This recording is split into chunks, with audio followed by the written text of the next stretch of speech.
Another week, another show. Welcome into Not Another Football Show. And I'm just so happy that I have my dear friend Paige here with me to talk about football because you probably stopped eating your Thanksgiving leftovers by now, or at least I hope you did. We're going to pray you did. Throw those away if they're still in your fridge. But what we're still talking about is what happened over Thanksgiving weekend, which is the Lane Kiffin drama. And Paige, I'm going to let you start. If people don't know what the Lane Kiffin drama is, explain it to them in your own words. Oh, wow. That's a tough thing to surmise because it is the ongoing saga that is Lane Kiffin, right? So for those of you who haven't paid attention to Lane Kiffin's career, this is exactly what Lane Kiffin does. So the reality of people at Ole Miss being upset about him leaving, I have a whole dose of why? Why are you upset? This is exactly what Lane does. This is exactly who Lane is. He's been left on a tarmac before. He's gotten fired by Nick Saban 1 week before an SEC championship before. This is exactly who he is. And unfortunately for Ole Miss fans, I thought that, okay, you look at this situation and you go, you know what? We are going to be the woman he chooses, right? This is a girl who's trying to get a man to change his behavior. And that's what Lane Kiffin is.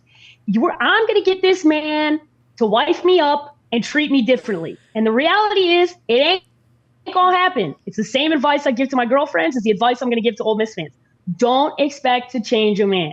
When somebody shows you who they are, you got to believe it. And this is exactly who Lane Kiffin is. It's always who he's been. And he's the guy who's going to jump when there's an opportunity that he thinks is slightly better. And to him, he thinks the LSU job is slightly better than Ole Miss. Doesn't matter that they're up for a national championship. Doesn't matter that on paper right now Ole Miss is the better team. He wanted to go because for a long time, everybody in the SEC turned their nose up at him. You got to understand, this is what this is about. That's an ego thing. Florida didn't want him. LSU didn't want him. So now he's the hot girl at the party again, right? He's like, ooh, I'm feeling myself. Everybody wants to hire me again. So he was loving it. For those that thought that he couldn't get enough of the Lane Train situation. That is exactly who Lane is. And that's coming from somebody who's met him, been around him, seen him. I know plenty about Lane and have interacted with him. So this is not a surprise at all that he jumped ship the moment that he could. And Ole Miss fans, listen, I get that you're angry. If I was an Ole Miss fan, I'd be angry too. But this is the girl that thought she could turn the player into a husband. And it just didn't happen. Just didn't happen. See, I love that you use that analogy because I have spilled the tea up there. The tea was piping hot this weekend. Like it was giving, like you sit down at the Thanksgiving table and, you know, the questions are always, so who are you dating? You know, Are you single? Are you going to get married? Am I going to have grandkids? This was that level of tea at the Thanksgiving table. Because when I saw that 100%. clip of Lane Kiffin going up to that reporter, mad that he said you can't turn her to a housewife. I mean, if the shoe fits, and Paige, you literally said the same thing, but in a nicer way. Like, I'm sorry, but you cannot turn this man into a husband. You just can't. You just can't. No, it's not. It's not who he is. It's not who he's ever pretended to be. I think that's the part that I think Ole Miss wanted so desperately for him to show some loyalty to them because they chose him, right? When he's coming out of FAU, they chose him early. They chose him on his ascension, right? He wasn't back to the top again. He was on this slow incremental grind up to being Lane Train again. And I know people that have been there, right? You're like, man, I was with you. I rode with you before you were the hot shot. I was there. I showed. So, that's how Ole Miss fans are feeling. They're like, come on, man. Like, you're loyal to us. We were loyal to you. But the problem is erasing everything that he had shown you in his previous jobs. This is just who Lane is. And for the moment that his name was mentioned for these jobs, I was like, oh, this man gonna leave. He gonna leave. And it was going to be one of LSU or Florida. And sure enough, it's the job in Baton Rouge. And when you talk about difference of who was there to who is there now, there could not be two more opposite human beings in Brian Kelly and Lane Kiffin. This is going to be totally different than what they've gotten. And I Yeah, it's going to be a fun ride for all of us that are not LSU people to just watch like this with binoculars, right? Like I'm all in, I'm all gas for this because this is I'm a peeping Tom for the LSU situation going on over the next year. So, do you think that they're better off with Brian Kelly on the screen right now or Lane Kiffin? Or do you kind of just think it's one problem swapped for another problem? As people always say, the grass is not always greener on the other side. Do you think this is going to be one and the same? I find it very interesting that the governor of the state of Louisiana, right? I'm going to bring this back to about a month and a half ago, where you've got the governor saying, we're going to do things differently and we're not going to do these contracts and we're not going to pay an unproven guy. And then he goes and does everything that he said he literally wasn't going to do, right? Lane Kiffin isn't a national championship coach. Lane Kiffin did take more money. He is being paid $12 million. I think it averages out per year. And Jimmy Sexton took LSU to the cleaners. And LSU is also going to pay Brian Kelly every single dollar that is owed. And so that's the part of this that goes, okay, so I just can't believe any of you, politicians, governors, athletic directors, none of you I can believe. And to your original question, do I think that they're better off? I do believe that they're better off because I believe that Lane is better suited to handle college football as it sits today. And that means the transfer portal. That means the current version of college football, because I believe Brian Kelly had been passed by. The version of football that he was used to coaching in. And quite frankly, just when he was hired, I didn't understand the hire. It never made sense for me from a stylistic standpoint because Notre Dame and LSU have nothing in common. Not a damn thing. Not geographically, not who they recruit, not from an academic standpoint. Just it's a totally, totally different environment. And that's where I go, okay, maybe Lane is the better fit for LSU. Now, is he going to get them to the top of the mountain, which is where they expect to be? That's something he's never done as a head coach, win a national championship. So I think that's the part that I go, okay, let's see if he can do it. The SEC is difficult. We know that. But jumping ship during a time frame where you could go win a natty is wild, Tamara. It's wild. It is wild. And before we get into the college football playoff situation, there was another school in the mix that is also in the SEC. And I'm curious, do you think he would have been a better fit there? And why did he kind of jump ship on Florida and just go with LSU? Yeah, I think LSU is the better job than Florida. I think that's all it came down to. When you're talking about the state of Florida and recruiting, you're battling a losing battle right now. And as in, they have been the worst school of the major three, right? Florida State, Miami, and Florida. And for that matter, University of South Florida, FAU, you've got a lot of programs that you've been battling and losing to in the state of, we are not leaving without Lane. Unfortunately, Florida, you sure are. And that's, I know that Florida fancies themselves. And that's how SEC football is. Every school fancies themselves Alabama. And the reality is you're not. Alabama's the only school in the SEC that flirts with that high level, won 7 national championships, has been a powerhouse. The rest of you have had your moments in the sun. But it's really Bama and everybody else. And I think LSU has a lot to say as the second tier of that program where you're up there with all the other upper echelon schools. And quite frankly, Florida has been out of the mix for longer than LSU has. And the recruiting thing is real because the state of Louisiana is a hotbed for college football. You think about all the guys that have just gone to the NFL over the last few years. You're talking about some of the best, not only from high school football up to the NFL level, but you're like wide receivers. These are all guys, Justin Jefferson, Jamar Chase. These are local guys. Those are kids that came out of Louisiana and stayed in Louisiana, went to LSU, and then are now superstars in the NFL. Lane will have an easier path to success at LSU than he would at the University of Florida. That's it. I think that's what this came down to. And I know that the state of Louisiana ponied up a larger budget for NIL for athletes, which you can't win without a big budget. It's just not happening. I don't care who you are. You got to be able to pay the players. And Lane doesn't want to leave and not have at least the same amount of money and budget he was working with at Ole Miss. So that's what this came down to. What is an upgrade over Ole Miss? I believe LSU is and Florida isn't. And that's what it came down to. Preach. Yesterday's price is not today's, period. Yep. And Period. that's just the way it is. But Yep. now I understand yesterday's price is not today's, and I understand this is a business now, especially with NIL in the mix. But I feel for this Ole Miss football team that has worked so hard this season, who now doesn't have their head coach.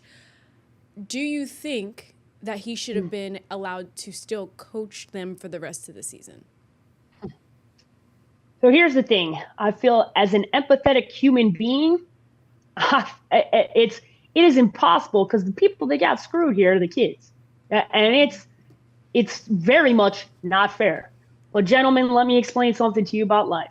Life ain't fair. And this is just the first lesson and dose of reality, because unfortunately, in a hypothetical world, yeah, it would have been great for Lane to stay and finish out the season.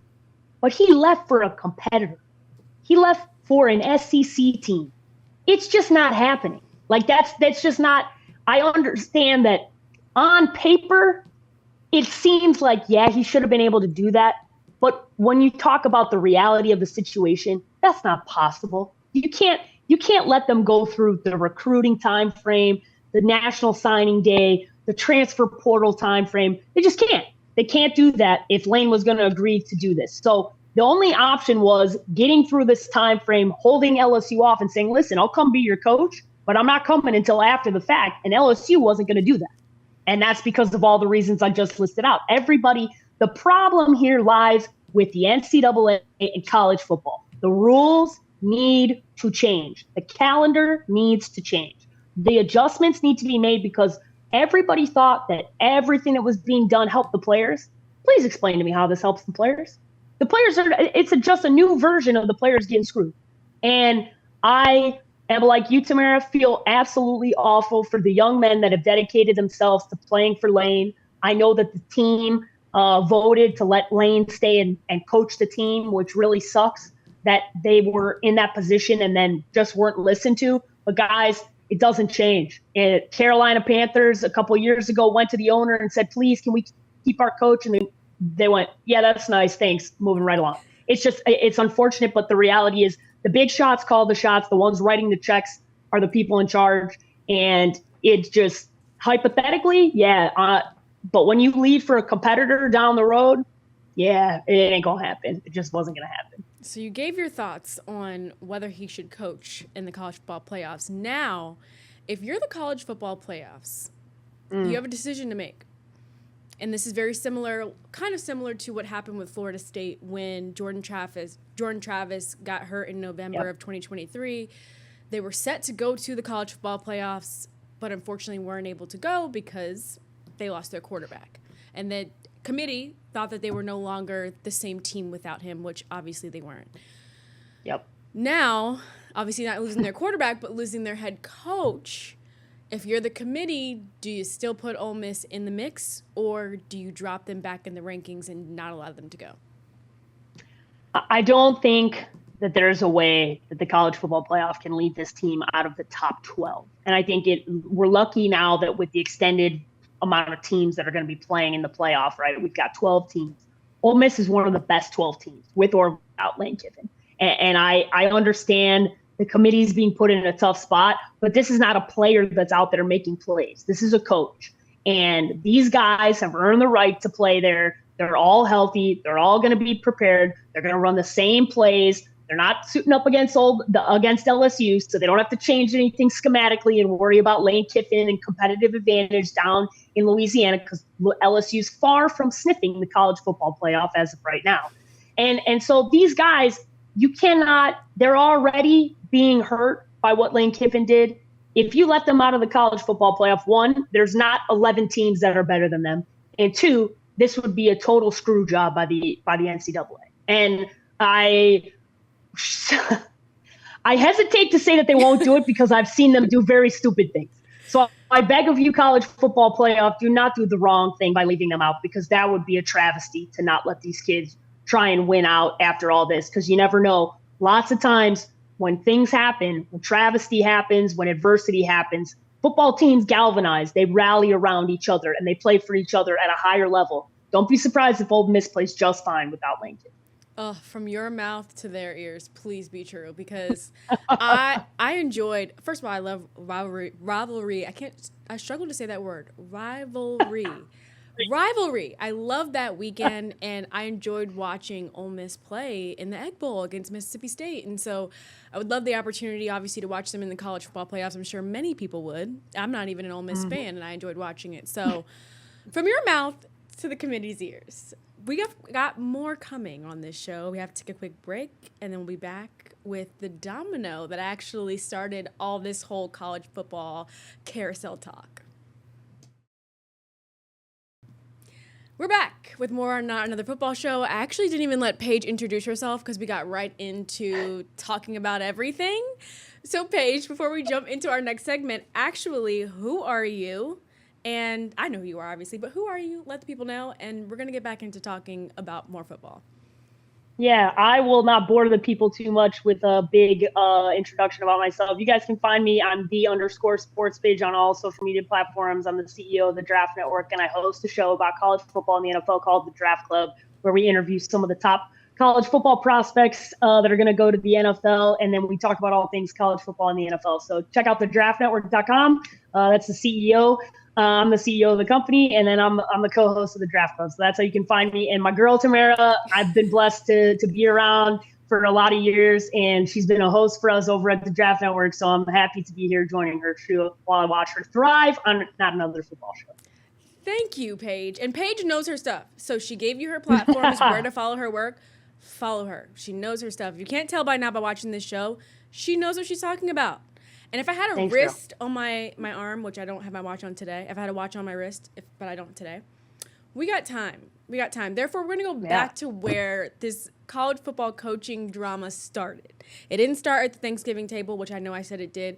It actually started a couple weeks before. So, this is when we're preparing the Thanksgiving menus. We're figuring out whose house we're going to, who's hosting, what we're wearing. Super early. It started with James Franklin. And actually, when I think of James Franklin and Penn State, Paige, I think about that meme where it's the guy and the girl and the other girl, where he's turned around looking at the other one. Do you know what I'm talking about? They're holding hands, and then I think he's turned around, or maybe I can't even remember how to explain it, but that's what I'm picturing in my head. I feel like right now that is Penn State, looking like, wow, we could have still had that. Now we have nothing. I don't know who they're going to hire still to this day. Signing day is here. Our recruits are all flipping. Virginia Tech took all of our 4- and 5-star recruits. We thought we were getting ahead of the game by being the first, program to fire our coach, which led to this whole domino effect of, LSU, Virginia Tech ended up firing their coach, obviously. Florida fired their coach. I mean, the list goes on. There was I think 9 teams that fired their coach, that were really valuable jobs. But now Penn State is left behind because now everyone has been hiring their coaches left and right. And so I don't know what they're going to do personally, but I'm happy as a Virginia Tech fan getting James Franklin. Of course, people were like, oh, well, he can't win the big games. He might have a great record, but they're going to always lose to Ohio State and Michigan. They're going to lose in college football playoffs. They're not going to win the Natty. We didn't want him. You got our leftovers. But I'm like, this is a blessing for Virginia Tech. Come on down. Yeah. This is a Virginia Tech. This is a blessing for Virginia Tech, who's had mid-major kind of low-end hires the past 4 years. I was blessed to go there with Beamer. But since then, we haven't had a coach that knows how to win. And so for our standards, James Franklin was a great hire. I'm so happy. You should be. James Franklin was a blockbuster, hit it out of the park hire for Virginia Tech. I was at the University of Nebraska when Joe Paterno got fired, and I was at that first game where Nebraska played at Penn State, and I saw firsthand what an absolute disaster Penn State was in. And people need to understand how difficult of a job James Franklin walked into when this whole situation started. The post-Joe Paterno era was a very, very, very delicate situation to have to walk into and have the amount of success, the amount of integrity, the amount of honesty and respect that James Franklin brought to the job every single day. I understand he didn't win the national title, but I'm going to give you some advice, Penn State fans, as a Nebraska fan who did the same thing many, many years ago. We got sick of winning 10 games. We got sick of competing for Big 12 and Big 10 championships, and we decided it wasn't enough anymore. We wanted to win like we were winning in the 90s when it's not the same version of college football. Be careful what you wish for, because now you were at the top of the Big Ten. You were still at the top. You were Ohio State and Michigan up at the top, and you were tier 2. You were up there. You were competing. You were in a college football playoff just last year. I struggle with this situation and the decision-making made by Penn State. I understand that James Franklin didn't win the big game, quote unquote, but it's very hard to find guys like Nick Saban. Mm-hmm. They don't grow on trees. No. And I think that's when you make a decision like firing James Franklin, you better have something better lined up. And it seems like they made that decision and then now backpedal trying to figure out what they were going to do. And jobs like Matt Rule at Nebraska got re-signed to an extension. That was one of the people they were going after. Mike Elko at Texas A&M got re-signed to an extension. Clark Lee at Vanderbilt got signed to an extension. Indiana's coach. Correct. Indiana's coach got signed to an Kirsten Yeti. So when you're talking about all the guys that they were going to go after, the schools matched their money and extended them. So you were put in a position where before you fired James Franklin, you better have been sure that one of those guys was going to say yes to you that you really wanted. And unfortunately, they can't sell me that they had a plan, because now we know they didn't. We know who they were interested in, and all those coaches got re-locked up. Mm-hmm. And Lane Kiffin was never going to Penn State. That was never a situation that was going to happen. So now you're sitting back watching some of your top guys say, yeah, we're going to jump ship, and you don't have a plan. Mm-hmm. And then the current regime, there are players split within that locker room that want current guys to stay on, guys to move away from it. I struggle with Penn State looking at this going, guys, I think you're gonna be upset that you made this decision. And as a Nebraska fan, I'm happy. I'm like, this is good. One less good Big Ten team, because James Franklin was a hell of a coach and a hell of a recruiter. He's put top guys into the NFL. That is, to me, as somebody who follows the draft very closely, the status of your college football team is very easy to see. Year in and year out, how many guys are going from your college to the NFL? There's a reason Alabama was always very good, because 13 to 15 guys every single year were leaving that roster and going to the NFL. It comes down to players. It comes down to just having better guys and better rosters. And James Franklin was really good at that in a hotbed in Pennsylvania. He was excellent. And all his players, by all accounts, every player that I've ever known that has played for him has only said positive things. So kudos to you, Virginia Tech. I think you made the absolute best move in bringing in a guy who is a proven winner at the highest level in college football. And Penn State fans, I think, are going to be really upset, because they're going to end up as the people with no chair. There are going to be no chairs left, and everybody sat down and they're standing around looking around for a coach. It's unfortunate, but it's where they are right now. Paige put the perfect period on this show. And I love it. I love it, because I'm a Hokies fan. She put the perfect period on it. We started off saying, hey, you can't turn, potential into a husband. And now we're ending with, hey, don't break up with your good thing thinking you're going to get something better, because you're not. So we've given some great life advice, dating advice, whatever type of advice you need. We had it on this show.